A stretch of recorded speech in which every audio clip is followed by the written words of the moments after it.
In the village of Umwezi, a woman's worth was measured by the cry of a child in her courtyard and the number of wrappers she tied to celebrate a naming ceremony.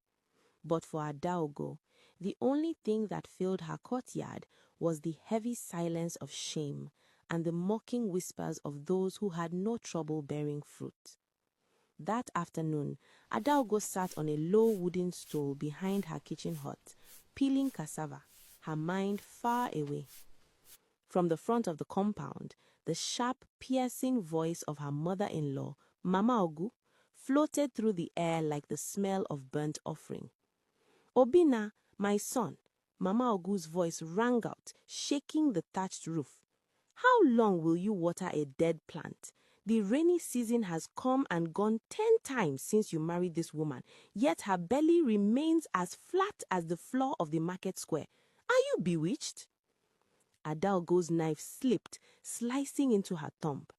She watched the blood well up, crimson and thick, but she felt no pain. The pain in her heart had long eclipsed any injury her body could sustain. Obina, her husband, was a good man. He was as sturdy as an Iroko tree and had the patience of the earth itself. Mama, please, he would say, his voice weary. Children come from God. It is God who gives. God does not give to those who have eaten their own eggs in the spirit world, Mama Ogu retorted. If you do not take a second wife by the next new moon, I will bring one for you myself. I will not die without carrying a grandchild.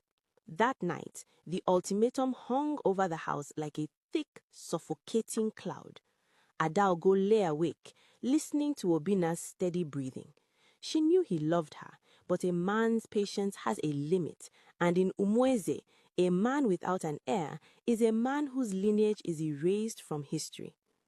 Desperation is a madness that creeps in slowly, then consumes you whole. The next morning, Adaogo woke up with a plan born of pure fear. She did not pack her bags. She did not run to her aunt's village. Instead, she took old wrappers and soft cotton, and she began to pad her stomach. It started small, just a little fullness, enough to make a neighbor look twice. When Obina returned from the farm that evening, Adaogo sat on the mat, feigning nausea. She spat into a bowl and looked at him with watery eyes. Obina, she whispered, I think the gods have answered. Obina's eyes widened. He dropped his cutlass. Adaogo, are you sure? I am sure, she lied, her heart